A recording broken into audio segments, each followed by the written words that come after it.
स्वागत है आपका बुलेटिन में। मैं हूं रीनू यादव और शुरुआत करेंगे सबसे पहले रायपुर की बड़ी खबर के साथ, जहां रायपुर में पुलिस विभाग की बड़ी बैठक, पुलिस के आला अधिकारियों की बैठक, जहां डीजीपी ले रहे बड़ी बैठक। नशे के कारोबार को रोकने के निर्देश दिए गए। गृह मंत्री विजय की नाराजगी के बाद बड़ी बैठक बुलाई गई। डीजीपी अशोक जुनेजा ले रहे सभी एसपी की बैठक, जहां नशे के खिलाफ किस तरीके से एक्शन लिया जाना चाहिए, इसको लेकर यह बैठक हो रही है। बड़ी खबर आपको दे रहे हैं रायपुर से, जहां पुलिस विभाग की बड़ी बैठक हो रही है। पुलिस के आला अधिकारियों की बैठक के दौरान डीजीपी इस बैठक को ले रहे हैं। नशे के कारोबार को रोकने के निर्देश दिए गए। गृह मंत्री विजय की नाराजगी के बाद ये बड़ी बैठक बुलाई गई। डीजीपी अशोक जुनेजा बैठक ले रहे हैं। एसपी की बैठक हो रही है पुलिस मुख्यालय में, और सबसे अहम मुद्दा नशे के कारोबार पर किस तरीके से एक्शन लिया जाना चाहिए, इसको लेकर ये बैठक बुलाई गई है। एक और बड़ी खबर रायपुर से, जहां सीएम विष्णुदेव साय का दिल्ली दौरा। कैबिनेट बैठक के बाद जाएंगे दिल्ली। रात 7:50 पर दिल्ली के लिए होंगे रवाना। दिल्ली में शीर्ष नेताओं से कर सकते हैं मुलाकात। तो मुख्यमंत्री विष्णुदेव साय जाएंगे दिल्ली, जहां दिल्ली में प्रमुख बैठक में शामिल होंगे। कैबिनेट बैठक के बाद जाएंगे दिल्ली, और रात 7:30 बजे के बाद वे दिल्ली के लिए रवाना होंगे। तो अहम बैठक और कैबिनेट की बैठक के बाद मुख्यमंत्री विष्णुदेव साय दिल्ली के लिए रवाना होंगे। दिल्ली का दौरा बहुत ही महत्वपूर्ण होने वाला है। बड़ी खबर रायपुर से है, जहां सीएम विष्णुदेव साय का दिल्ली दौरा होगा और कैबिनेट बैठक लेंगे। कैबिनेट बैठक होने के बाद वे दिल्ली के लिए रवाना होंगे। दिल्ली में शीर्ष नेताओं से भी वे मुलाकात कर सकते हैं और कुछ प्रमुख बैठकों में शामिल होंगे।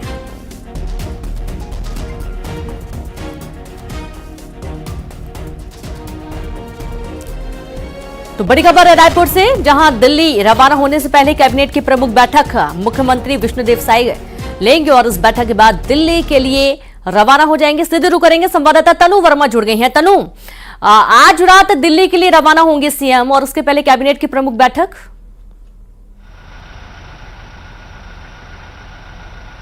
जी बिल्कुल, देखिए कैबिनेट बैठक के बाद सीएम साय जो है दिल्ली दौरे पर रहेंगे और करीब 7:50 पर सीएम साय राजधानी रायपुर से दिल्ली के लिए रवाना होंगे, और इस दौरान उनके साथ डिप्टी सीएम अरुण साव भी जो है वो मौजूद रहेंगे।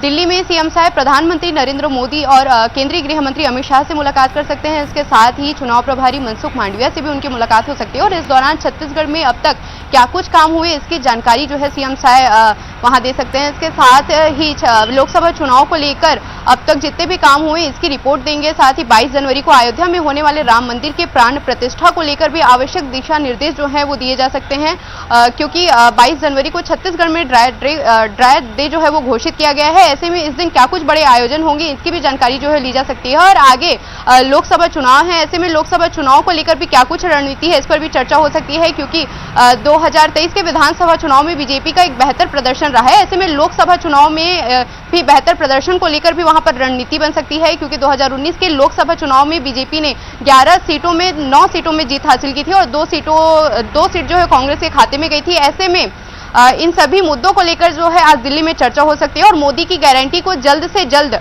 कैसे पूरा किया जाए, योजनाओं का क्रियान्वयन धरातल पर कैसे किया जाए, इन सभी तमाम मुद्दों पर आज दिल्ली में जो है वो चर्चा हो सकती है। जी बहुत शुक्रिया आपका तनु तमाम जानकारी के लिए। तो जाहिर सी बात है, जो योजनाएं वो धरातल पर किस तरीके से पहुंचेंगी, इसको लेकर मुख्य चर्चा होगी सीएम की।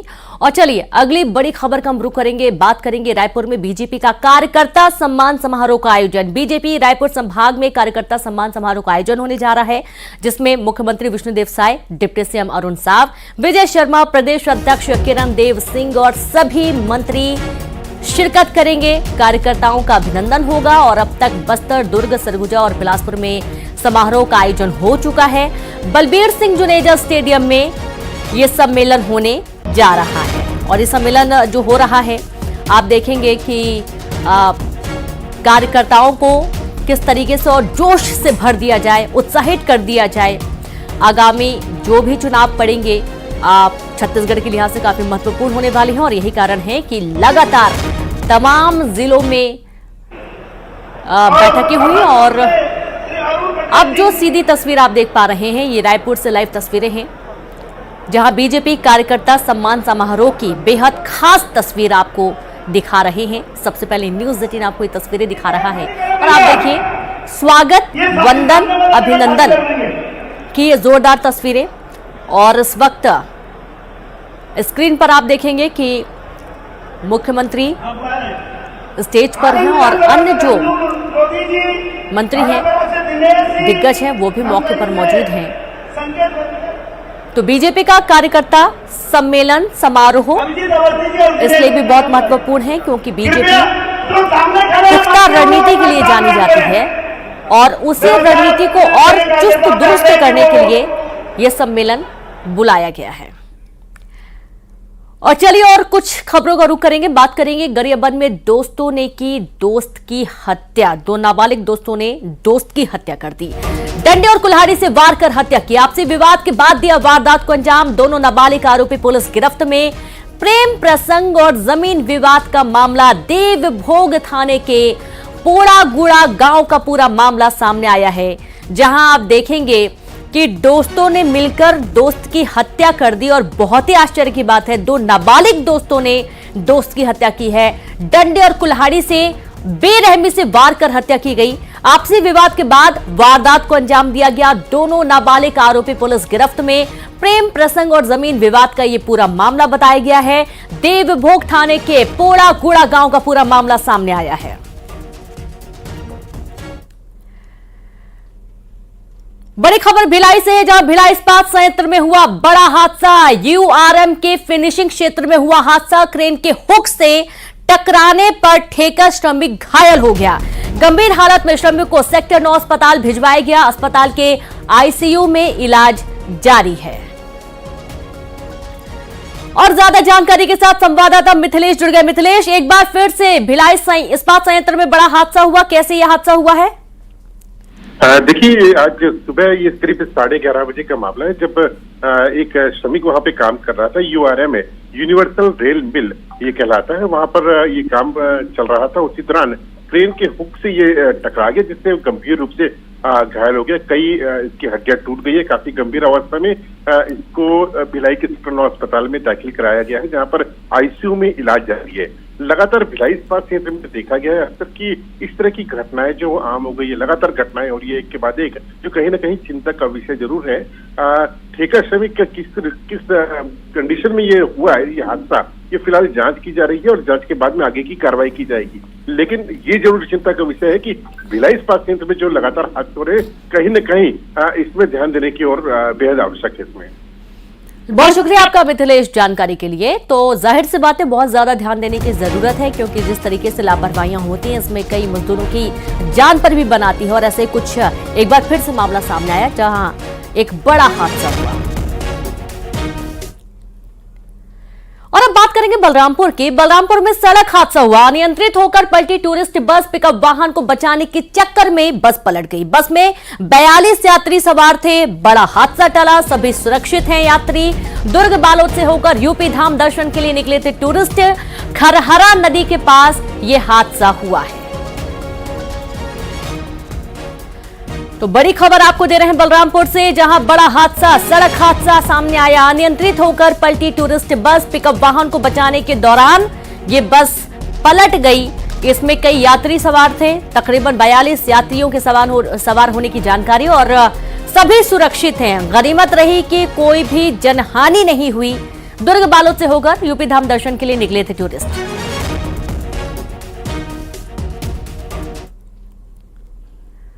तो वहीं आज विष्णुदेव साय कैबिनेट के यहाँ बैठक है। कैबिनेट बैठक को लेकर मंत्री श्याम बिहारी जायसवाल ने कहा कि ये बैठक हर हफ्ते होगी। जनहित के फैसले तेजी से लिए जाएंगे। विभिन्न विभागों के साथ चर्चा होगी। बंगले से सामान गायब होने के मामले में मंत्री श्याम बिहारी जायसवाल ने कहा, पीडब्ल्यूडी विभाग को इसकी सूचना दी गई है। जो भी दोषी होगा उस पर कार्रवाई की जाएगी। लोकसभा चुनाव की तैयारियों को लेकर मंत्री ने कहा कि भाजपा सत्ता में हो या विपक्ष में, संगठन के काम चलते रहेंगे। उन्होंने दावा किया कि लोकसभा में जीत का कांग्रेस का सपना ही रह जाएगा। निश्चित रूप से हम प्रति सप्ताह कैबिनेट में बैठेंगे तो उससे दो फायदा होगा। एक तो जनहित में जो फैसले होंगे वो त्वरित गति से होंगे। देखिए, कथित रूप से जिनकी आप बात कर रहे हैं, जिन लोगों ने ये कृत्य किया है, माननीय पीडब्ल्यूडी मंत्री, माननीय उप मुख्यमंत्री जी भी इस घटना से अवगत हैं और उन्होंने संज्ञान में ले लिया है और इसकी जांच चल रही है। जो भी इसमें दोषी होंगे उनके ऊपर कार्रवाई करेंगे। तो इस बार हमारा पूरा लक्ष्य ही नहीं, पूर्ण संकल्प है कि 11 की 11 सीट हम जीतेंगे। देखिए, कांग्रेस पिछले 15 साल से ही बड़ी जीत खोज रही है। वो तो पिछले 2018 चुनाव में उन्होंने इतने लंबे चौड़े वादे किए, जनता के बीच झूठ बोले, तो यहाँ छत्तीसगढ़ में सरकार बन गई। उनकी वापसी कभी नहीं होगी। कांग्रेस के जो मंसूबे हैं, जो सपने हैं, पूरे विपक्ष के लोगों को एक साथ मिलकर लड़ने के इनका सपना, अब देखिएगा ये सपना ही रह जाएगा। राम विचार नेताम के बाबर की योजनाओं वाले बयान पर कांग्रेस ने पलटवार किया। कांग्रेस मीडिया प्रभारी सुशील आनंद शुक्ला ने कहा कि यह बीजेपी की विकृत मानसिकता है। राम के नाम पर योजनाओं का किसी ने विरोध नहीं किया। बीजेपी हिंदू धर्म का कॉपीराइट होने का दम भरती है। ये भारतीय जनता पार्टी की विकृत मानसिकता है। राम विचार नेताम का बयान, किसने कब कहां पे भगवान राम के नाम पे योजना चलाने का विरोध किया है? कांग्रेस पार्टी ने तो कभी विरोध नहीं किया है। भारतीय जनता पार्टी जरूर राम का कॉपीराइट अपने पास होने का हमेशा दम्भ भरती है, लोगों को हिंदुत्व का सर्टिफिकेट देती है। अरे इस देश के अधिसंख्यक लोग हिंदू हैं, हिंदू भगवान राम में आस्था रखते हैं। अब भगवान राम का मंदिर बन रहा है तो कोर्ट के निर्णय के बावजूद इस देश के समस्त नागरिकों की इच्छा के अनुरूप बन रहा है। भारतीय जनता पार्टी होड़ लेने की श्रेय में, दूसरे को नीचा दिखाने की श्रेय में इस प्रकार के गलत बयानबाजी करती है। आप होते कौन है जी दूसरे को सर्टिफिकेट देने वाले? और किसने कब विरोध किया, एक बयान बताएं। और बात करेंगे कोरबा की। कोरबा में किसानों का प्रदर्शन देखा जा रहा है। तिलकेजा धान खरीदी केंद्र के सामने किसानों ने जमकर प्रदर्शन किया। प्रभारी पर दुर्व्यवहार और अनियमितता के आरोप लगाए गए। धान लेकर पहुंचे किसानों को प्रवेश करने से रोका गया। अधिकारियों की समझाइश के बाद मामला शांत हुआ।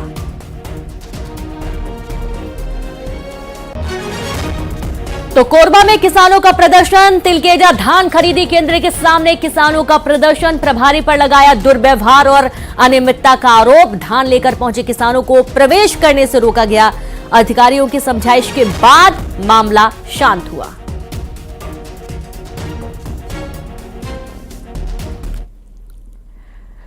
हिट एंड रन के नए कानून के नए विरोध में ड्राइवर्स संघ ने फिर से अनिश्चितकालीन हड़ताल का ऐलान कर दिया है। लेकिन राजधानी में फिलहाल ड्राइवर्स की हड़ताल का कुछ खास असर नजर नहीं आ रहा है। गाड़ियां रोजाना की तरह सुचारू रूप से चल रही हैं। बता दें कि इसको लेकर ड्राइवर्स संघ की कुछ दिन पहले बैठक भी हुई थी, जिसमें ड्राइवर्स ने 10 जनवरी से हड़ताल पर जाने का निर्णय लिया था। कानून के विरोध में एक बार फिर ड्राइवर्स संघ के द्वारा अनिश्चितकालीन हड़ताल किया जाएगा और छत्तीसगढ़ के 65,000 से अधिक ड्राइवर्स जो हैं हड़ताल पर रहेंगे, ऐसी बात कही जा रही है। हालांकि कुछ संगठनों ने यातायात को बाधित करने के साथ परिचालन से इनकार किया है, लेकिन छत्तीसगढ़ में फिलहाल पूरी तरह से हड़ताल वाली स्थिति जो है वह नजर नहीं आ रही है। इस वक्त मैं मौजूद हूँ राजधानी के भाटागोड़ बस स्टैंड में और यहाँ की तस्वीर आपको दिखाना चाहूंगी कि देखिए सवारी भी जो है बस स्टैंड पर पहुंचे हैं। बसें पूरी तरह से लगी हुई है और बसों का परिचालन भी पूरी तरह से चालू है। राजधानी में और पूरे छत्तीसगढ़ में हड़ताल वाली स्थिति जो है वो कहीं नजर नहीं आ रही और एक खास प्रभाव हड़ताल का यहाँ पर दिख नहीं रहा है। इससे पहले भी ड्राइवर्स के द्वारा इसको लेकर बैठक ली गई थी और इस बैठक में ड्राइवर्स ने डिसाइड किया था कि वो 10 जनवरी से अनिश्चितकालीन हड़ताल पर जाएंगे। वहीं अधिकारियों के द्वारा भी ड्राइवर्स को समझाइश दी गई थी और हिट एंड रन कानून के बारे में स्पष्ट जानकारी उनको दी गई थी कि आखिर हिट एंड रन कानून जो है वो होता क्या है। लेकिन इसके बाद भी ड्राइवर्स ने अनिश्चितकालीन हड़ताल पर जाने का निर्णय लिया था और उनकी मांग है कि जब तक केंद्र सरकार जो है कानून को पूरी तरह से केंद्र सरकार के द्वारा कानून को पूरी तरह से वापस नहीं लिया जाएगा, तब तक वे अनिश्चितकालीन हड़ताल पर ही रहेंगे। लेकिन फिलहाल अभी हड़ताल का कोई व्यापक असर जो है वो देखने को नहीं मिल रहा है। कैमरा पर्सन राजेंद्र सिंह के साथ Tanu Verma, news 18 Chhattisgarh. Hit and run कानून के विरोध तो सरगुजा कलेक्टर ने ड्राइवर हड़ताल के मामले में विभिन्न चालक संघ और संगठनों की बैठक ली। संगठन ने ड्राइवर हड़ताल की बात को अफवाह बताया। कलेक्टर ने भी कहा कि सोशल मीडिया में भ्रामक खबर फैलाने वालों पर प्रशासन कार्रवाई करेगा।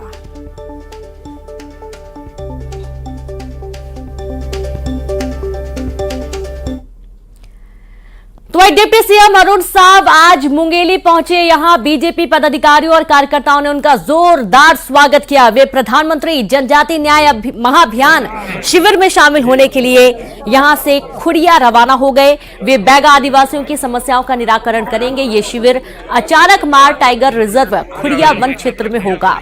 इस मौके पर आला अफसर भी मौजूद रहेंगे।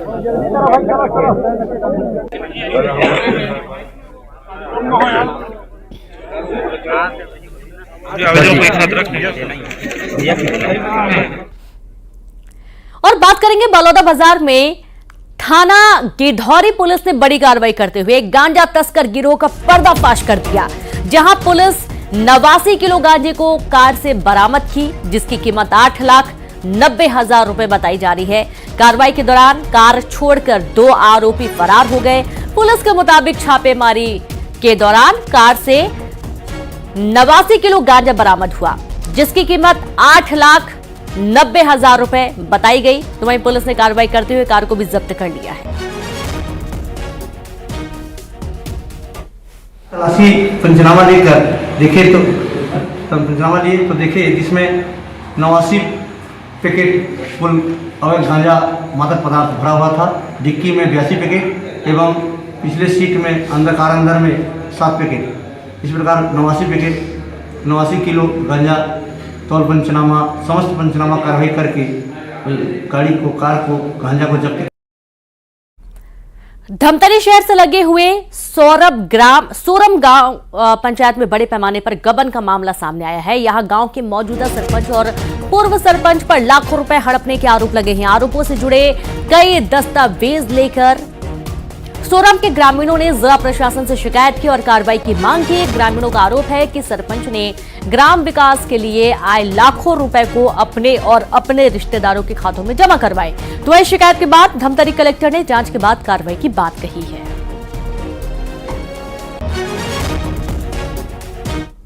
क्या थे जो पैसा वो गांव के विकास वाला थे, लेकिन गांव विकास नहीं करके अपन खाता में खुद के खाता में डाले हैं। 9 लाख रुपए डाले हैं और अपन ससुर के नाम में 94,400 रुपया, अपन देवर के नाम में 40,000 रुपया और एक जन अपन घर में काम करने वाला है ओकर खाता में 1,03,000 रुपये डाले हैं। और देवलवा साहू जो गांव के नो है बाहर के है एक नाम में, जबकि पैसा है पैसा गाँव में रहना चाहिए, मजदूरी करते थे। और नरेश साहू एक जन पूर्व सरपंच है ओकर खाता में 2,67,000 मजदूरी के नाम से। का ये संभव हो सकते है? एक आदमी ना 2,67,000 की मजदूरी मिल सकते। सोरम के जो ग्राम पंचायत के सरपंच के ना ओकर पूरा घोटाला है। वहाँ पे 14-15 वित्त के जितना 1 करोड़ के पैसा आए में कोई काम ना हो और वो पैसा सब ओकर परिवार के खाता में दिखते, पूरा परिवार के खाता में, ओकर ससुर के में, ओकर ड्राइवर के में, रिश्तेदार के में, यहाँ तक सरपंच के खाता में 10 लाख है। अब काम कुछ नहीं, सब काम फर्जी हो है। हम सूचना के अधिकार से निकालें सब कागजात, तो अभी में क्या होना चाहिए? एक लिए सख्त कार्रवाई होना चाहिए। ग्राम सोरम के लोग ऐसे कर रहे हैं कि सरपंच शासकीय वर्ष के गबन कर लिए हैं, ऐसा कुछ बता। और अब बात अंबिकापुर के भिट्टी कला में स्थित राइस मिल में धान की हेराफेरी की सूचना के बाद प्रशासन की टीम ने कार्रवाई करते हुए राइस मिल को सील कर दिया। तो वहीं धान से भरे पिकअप वाहन को भी जब्त कर लिया है। पुलिस को सूचना मिली थी कि भिट्टी कला स्थित शीतला राइस मिल में धान की हेराफेरी हो रही है। सूचना पर पहुंची पुलिस को देखते ही राइस मिल के संचालक और कर्मचारी फरार हो गए, जिसके बाद प्रशासन ने कार्रवाई करते हुए राइस मिल को सील कर दिया।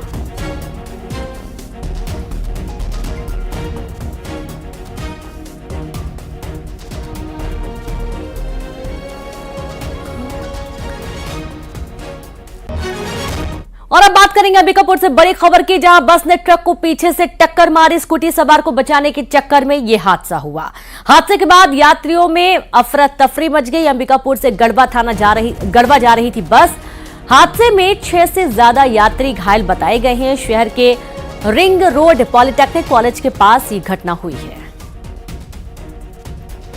तो खबर अंबिकापुर से, बस ट्रक की भिड़ंत, 6 यात्री घायल बताए गए हैं। यात्रियों को भारी परेशानी हुई। स्कूटी सवार को बचाने के चक्कर में यह हादसा हुआ। यात्रियों में हड़कंप मच गया। 6 से ज्यादा यात्री घायल बताए गए हैं। तुरंत नजदीकी अस्पताल भर्ती किया गया।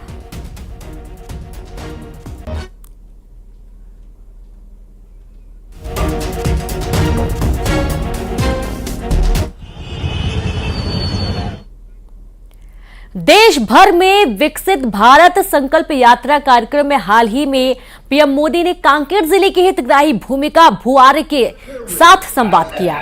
भूमिका ने बताया कि उनके गांव में वन धन केंद्र से संबद्ध 29 समूह हैं, जिसके जरिए लघु वनोपज संग्रहण का काम समूह की महिलाएं करती हैं। इसका बड़े पैमाने पर समूहों को लाभ मिल रहा है। समूह की महिलाएं आर्थिक रूप से आत्मनिर्भर हो रही हैं। प्रधानमंत्री ने भूमिका के जागरूक माता पिता को प्रणाम करते हुए कहा कि उनकी जागरूकता के चलते बच्चे उच्च शिक्षा का लाभ ले रहे हैं। यह संवाद करीब 7 मिनट तक हुआ।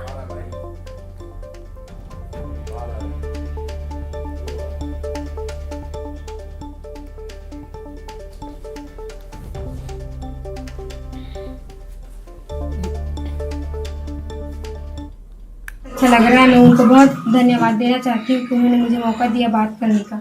अच्छा, आपके माता पिता जी के लिए भी कुछ कहा है उन्होंने?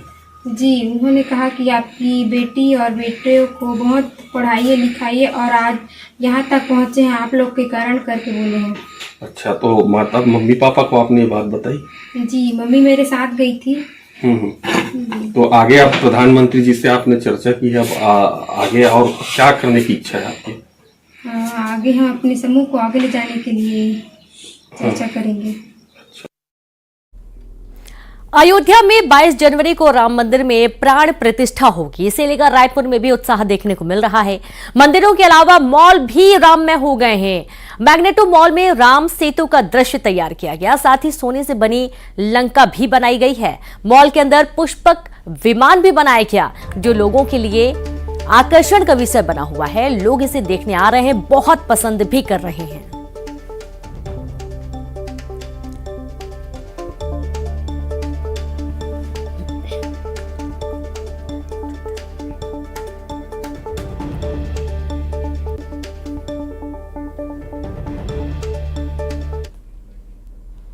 और चलिए अब रुक करेंगे फास्ट खबरों का।